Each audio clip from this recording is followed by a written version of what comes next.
Ek klim vir 'n treinrit wat my glo my lewe gaan weerspieël. Klomp stasies op my pad.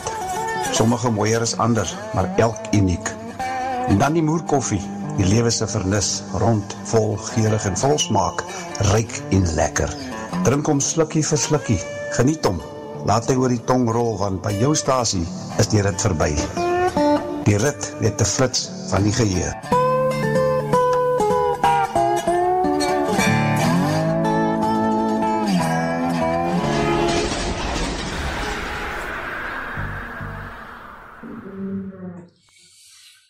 Môre my ou vriend, hoe lyk dit al by jou? Ja, hier is hy. Ek sê vir jou sê, hierdie week was my hektiek gewees, want het is Sondag vandag. Ek het eers gister met die Moerkoffie Express kon hierdie video doen nie, want ja, ek was wel onder die, onder aanval gewees. Nie enige snaakse ding nie, bloot griep, want hier in Suid-Afrika, het spesifiek hier in Dubai, het ons basies 4 seisoene partykeer 'n dag. Jy kry laat jou wintersdaggie, en so'n koud, winderig, reënerig, 2 dae somer, dan 'n dag herfs, dan soos ewe skielik in die lente, en as ons terug in die winter. Nou geen man is weerstand teen enige bose kieme, en wat ook al nie, kan dit deurstaan nie, glad nie, wat ek weet, dit is net ongelooflik. Ek het hier by Dinsdagse kant toe begin voel, ek am hierdie ding het by beet, waar ek nie wil beet, gehee word nie, ja, is een van die goed is, so ek het maar die afgelopen paar dae, maar redelik, jy weet, kop teen die kussing gehad. Maar wat 'n interessante week in Suid-Afrika, en ek dink, baie van die goed wat gebeur het maar net weer eens vir ons gewys, dat alhoewel baie van die goed is reg onder ons neuse gebeur, weet ons telks nie daarvan nie, ons is geensins bewus daarvan nie, en ons weet ook nie, hoe kan ons enigstens dit verhoed nie, want as die powers to be, as hulle dit nie maak nie, dan wonder ek het die sigaret liewes doodmaak. Ek kan hom gelukkig nie hoe skaad nie. Maar nou ja, weer eens hierdie week natuurlik wat my opgeval het, is al die polemiek rondom wat in Israel gebeur, en jy weet, Suid-Afrika se regering wat al 'n hele paar maande, as nie 'n jaar al is die, by die internasionale hof, geregtigheidshof gegaan het, en gekla die kriminele hof, oor wat Israel besig is om te doen. Do you know that we see this? I know that Israel's like to control the narrative with the billions of dollars with Hasbro propaganda, but we see the photos of starving children. We see doctors' testimonies saying baby formula was seized out of their bags. Baby formula. Why are you punishing babies? We know what the situation on the ground. Peanut butter was told to doctors that it was a luxury and stolen out of their bags, Jonathan. For the last 2 years, we've been told, not even talking about the siege before where calories were counted, given to Palestinians before October 7th, but just since October 7th, we've been told that there's no siege, there's no famine, that aid is not being prevented from being delivered, right? Well, we just saw an entire naval fleet committed an act of piracy and kidnapping of 500 activists illegally in international waters that were trying to bring baby formula and food to starving Palestinians. We've seen a mercenary force unload a barrage of bullets and kill more Palestinians begging for bread than civilians died on October 7th. So while people like you, these hand-picked spokespeople with American or Swedish accents, come and speak to Western audiences and placate us and tell us lies. Maar jy weet, wat vir my die kort en die lang van die hele ding is basies, of jy saamstem wat Israel doen, en of jy nie saamstem nie, of jy nog steeds glo dat Israel is die uitverkorene volk, en of jy glo hulle is nie, is 'n oudmodiese idee. Wat daar gebeur in Palestina en so, die deursnee van dit is basies, dat mense word doodgemaak by die duisende in die naam van oorlog. Soos Bob Dylan eens gesê het, you could kill anybody just as long as it's in the name of God. En dan vra ou wat net 'n bietjie gaan sit en dink hieroor, is this in the name of God, and does God really agree to it? Is dit die God waarin ons glo, wat ons dien, wat sê een volk, omdat hulle die uitverkorenes is, maak nie saak wat gebeur nie, hulle kan ander mense voor die voet doodmaak. Kinders, babas, vrouens en so meer en klein. Ja, maar hulle is nou maar in die line of fire, jy weet, dit is nou hoe dit is. En dit het my teruggevat in ons eie geskiedenis, waar hierdie volk, of julle nou noem die boerevolk, die uitverkorene volk van Afrika, of wat julle ook al wil noem. Die kort en lang van dit is, ons was in die 1900s, was hierdie volk, meer as 30.000 was vermoor deur die Engelse. En niemand praat vandag daaroor nie, want dit pas nie in die wêreldwye narratief van, ja, ons probeer vrede kry en so meer nie. Vir baie is dit verby. Maar iets goeds wat opgekom het by my en wat baie mense dalk nie van weet nie, is dat daar was 'n vrou met die naam van Emily Habeas. En ek het 'n boek gelees oor Emily Habeas. En wat sy gedoen het. Sy het Suid-Afrika toe gekom, net soos Greta Thunberg, in vandag se tyd. Alhoewel Greta is nie so gelukkig nie, sy word baie afgeskiet en daai tipe van ding deur moderne tye se pers en so aan. Maar niemand praat oor die boereoorlog meer nie en die goed wat daar gebeur het nie. Emily Habeas het Suid-Afrika toe gekom, sy kom kyk wat hier aangegaan het en sy was geskok, sy het dit teruggevat vir die Britse regering en hulle het haar as 'n glo dit of nie, 'n verraaier afgemaak. En sy het weer teruggekom en sy het geweldig baie gedoen vir die vroue en sy was gesien as 'n heldin omdat sy die boerevroue en die kinders en so probeer beskerm het deur vir hulle kos te gee en so, net soos Greta Thunberg probeer doen. So, dink tog 'n bietjie oor hierdie goed, in plaas van dat jy net gaan en mense kritiek gee oor wat hulle doen en so meer. En ek praat nie, en ek sê Greta Thunberg of haar organisasie is noodwendig reg of wat nie, maar hulle is ook nie noodwendig verkeerd nie. Emily Habeas was gesien as verkeerd, as 'n verraaier. En tog het sy baie goeie werk gedoen. For Creamer Media's Policy, I'm Sashni Madli. Author Elsa B. Brits joins me to discuss her book, Emily Habeas, Beloved Traitor. She was actually a person who became a burning pacifist who spoke out against war and who really wanted to let the world know that the brunt of the war and where it fell is on all women and children, regardless of race, and that war in any aspect, wherever it may be, even in it resonates today, is wrong, and that the poor people, especially women and children, are the ones who suffers. What was her interest in South Africa, and why did she commit herself to the anti-war cause? Right after the beginning of the Anglo-Boer War, she became a member of the South African Conciliation Committee, and this was the liberal people in England who were fiercely opposed to the war. They thought that England had nothing to do in South Africa, and it was basically 3 weeks after the start of the war. When Emily arrived at the concentration camps in Bloemfontein, can you describe what she encountered? Oh, the most appalling circumstances. She went to 6 other camps too. There were no soap. The rations were appalling, and people had no firewood to cook it. For instance, 6 people had to share 2 buckets of water for cooking, washing and drinking. The tents were very hot during the day, very cold in the night. People were dying. For instance, at the height of that era, by the winter of 1901, a third of the people in the camps died.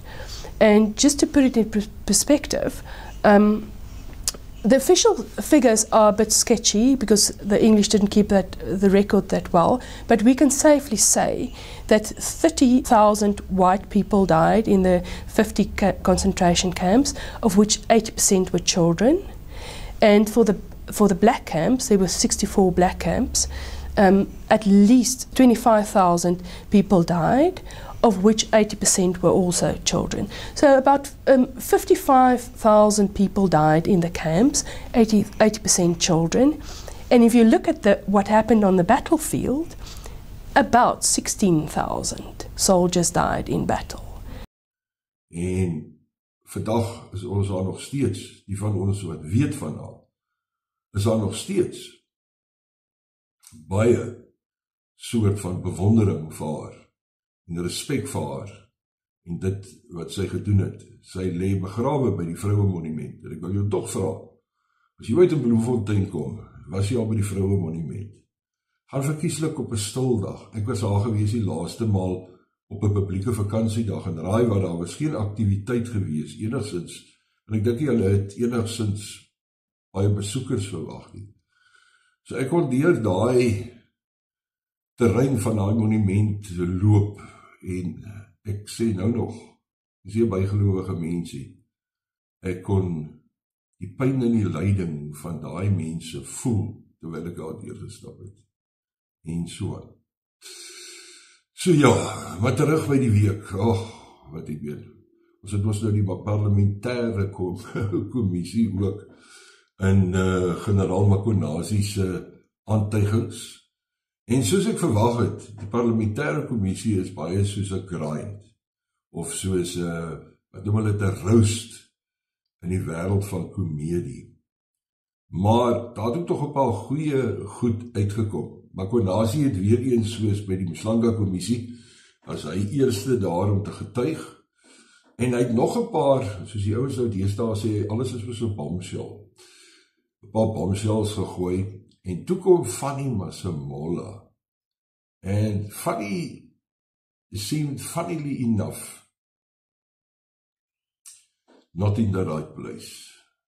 En spesifiek, hy was ondervra deur die agbare Julius Malema. En kyk, Julius weet alles van 'n misdaad af. So hy was 'n baie goeie onderhoudvoerder of 'n vraagsteller. En daar was natuurlik ook, een van my gunstelinge, Ashley Souls. Ek wou sien Ashley het meer wal gegooi vir Kenny Kunene as wat hy enigiets anders gedoen het. Hy wou by Fanny uitvind is, julle ouens het eintlik vir Kunene verkeerdelik beskuldig. Maar toe was daar Glynis Breitenberg. Ek het absoluut die grootste respek vir die vrou. Kyk, sy het soos hulle sê, ballas. En dis wat basies gebeur het in kort.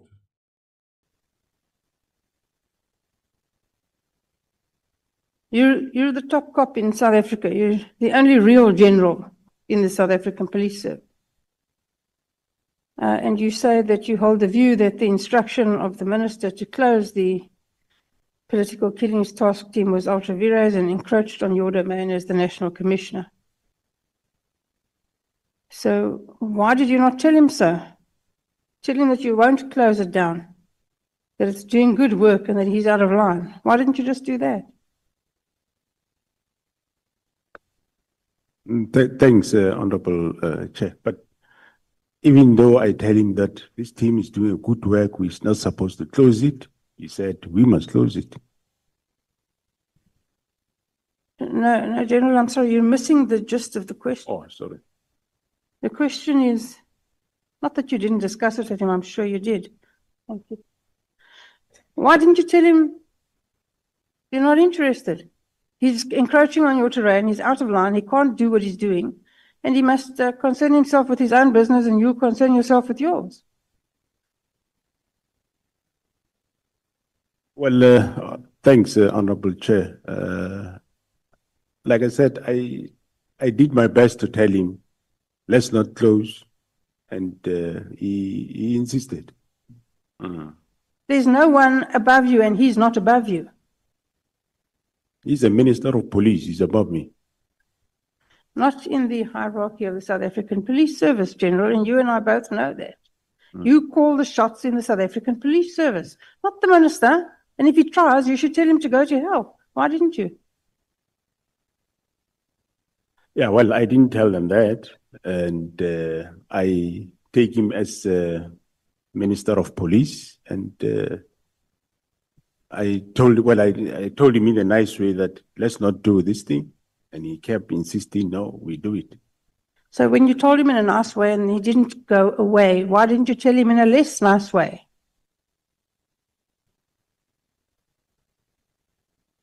Yeah. That's not an answer. General, you're the National Commissioner. You're the head honcho. You're the boss, not him. Why didn't you tell him that? Tell him to mind your own business and go do your own job. Also said that you were not so sure that it was an illegal order from the minister. If you weren't so sure, the South African Police Service has got a huge legal division with lots of well-paid people. Why didn't you ask one of them for an opinion? Well, we did ask, and they were also, some said yes, some said no. That's not how legal opinion works, General, and you and I both know it. A legal opinion works like this. You give somebody a brief. You ask them for them, not their opinion, not what they think, what the law says. That's a legal opinion. And they would have prepared one for you and told you what the law says. Not something this, something that. That's not a legal opinion. And you and I both know that. So please, will you answer the question? Yeah, Honorable Chair, thanks. As I said, I did ask, and that's what I got. And some said yes, some said no. Yeah, and that time, of course, I said it's a fine line whether it should be. Is it some would say yes, is a policy direction. Some will say no, he have encroached. So I chose my way to say I think he encroached. So I don't know what is the feeling of this Honorable House. Did you get a written legal opinion on whether the instruction from the minister was in fact ultra vires or not? Oh no, Honorable Chair, I didn't get a written legal opinion. Why not? I deemed sufficient what they were advising me verbally. Daai het dit. Want ek weet, dit klink vir my van die Masemola is maar baie liggewig in hierdie posisie, die topposisie in SAPS. So baie goed is gebeur in sy teenwoordigheid en hy sien dit nie noodwendig miskien as verdag nie, of, en dis wat ek vermoed, hy kry sy instruksies van baie hoog af. Want as 'n minister, soos Mchunu vir hom sê, maak 'n eenheid toe, wat besig is om baie goeie werk te doen met die ondersoek van politieke moorde, en hy gee gehoor daarin, soos Linus nou sê, wat is hy dom, of verstaan hy nie sy magte nie? Nee, dit kom van baie hoog af, word gesê, oor wat die ANC, of die NEC, of Mthuli is, wil dit graag so hê. Dis kom sy het vir hom gevra ook op 'n call, as minister Mchunu jou gebel het een aand en gesê het, luister, my seun is sopas gearresteer en toegesluit vir 'n misdaad. Laat hom vry, so jy het gedoen het.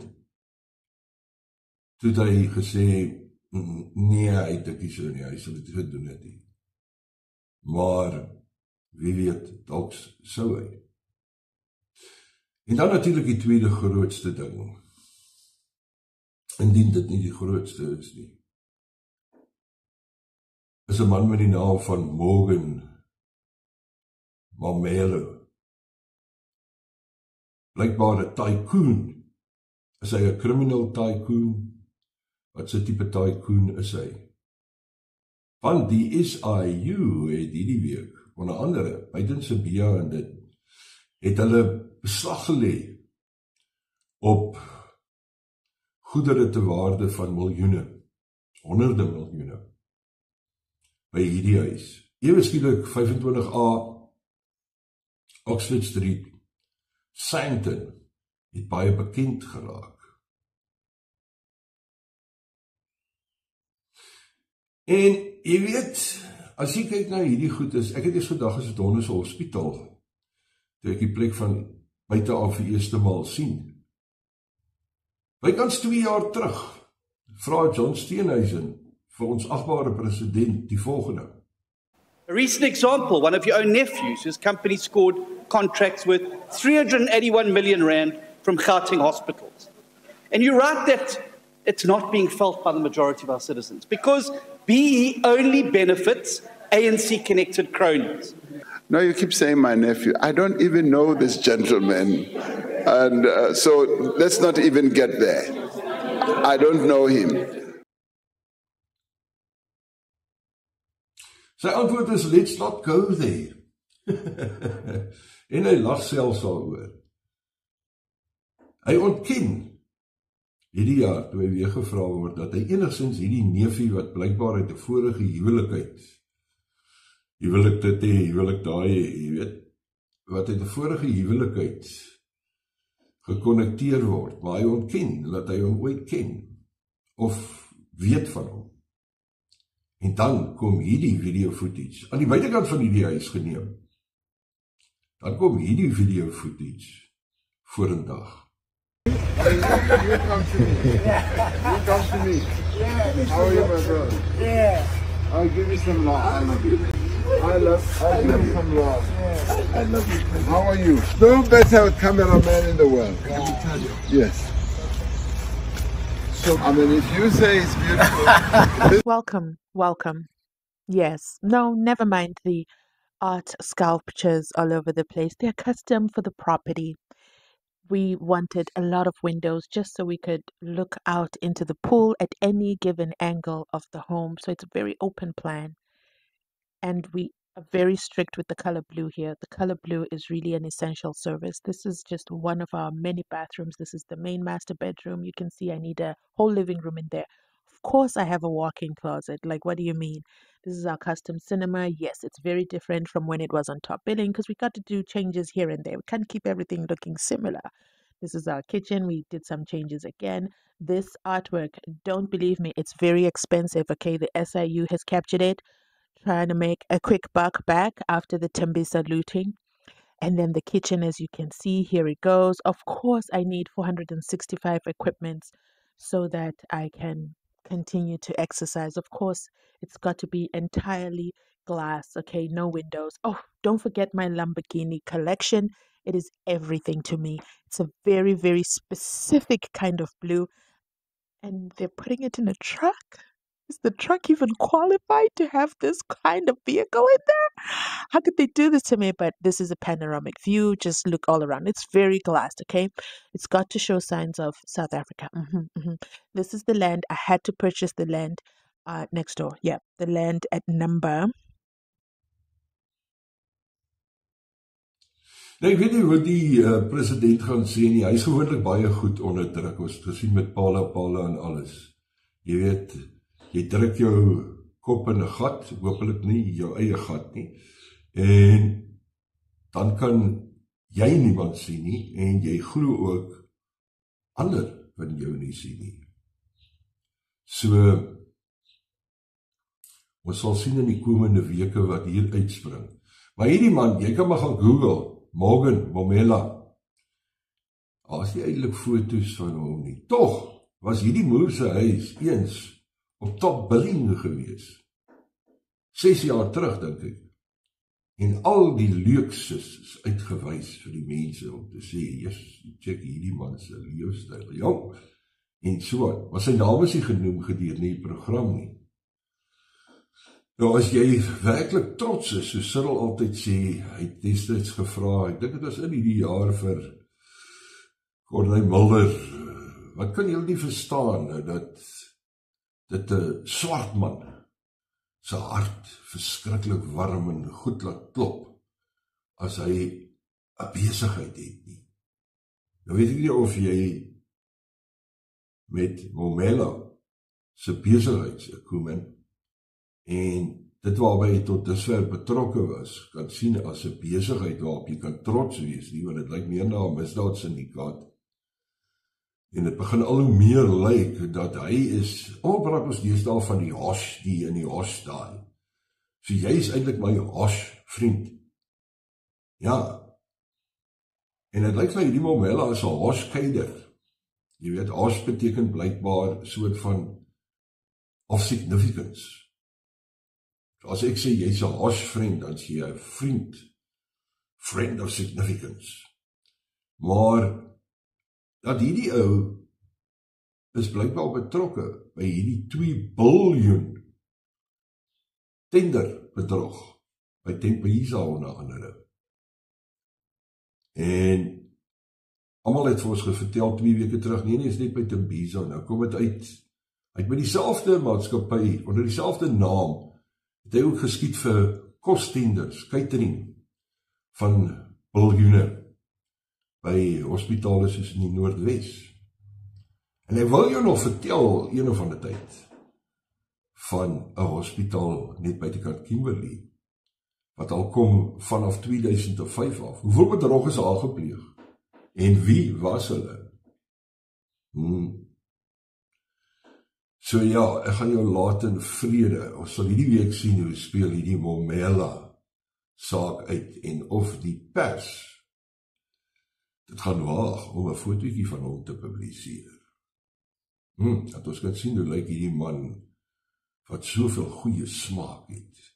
Smaak wat ek ook het, maar nie kan bevorder nie, want ek het nie die geld daarvoor nie. Ek is nie 'n tenderpreneur nie. Mooi week vir jou, sien jou volgende Saterdag op die Moer Koffie Express, 8uur, net hier op Radio Suid-Afrika. Groetnis. Mr. President, in line with your stated commitment to eradicate the criminal economy, and if you are genuine with that commitment, why did you not report the crime in Palapala to the relevant and appropriate law enforcement institution, like how all all citizens are expected to report a crime? Secondly, what message does it send to the nation when the allegations of money laundering, kidnapping, torturing, all happening in the president's farm, and the president refuses to take the nation into his confidence? And secondly, the president refuses to account to Parliament about what transpired. Thank you. I thank you, Honourable, the President. Thank you, Honourable Speaker. I have said and admitted that there was a theft at the farm, and I reported that to a general of the South African Police, who later informed me that he's also reported it to another general of the South African Police. That matter, obviously, is under processing within the police service. They are dealing with it. I deny that there was any form of money laundering. I have said, and I've said it more publicly, that it was proceeds of sale of game. Radio South Africa, your voice.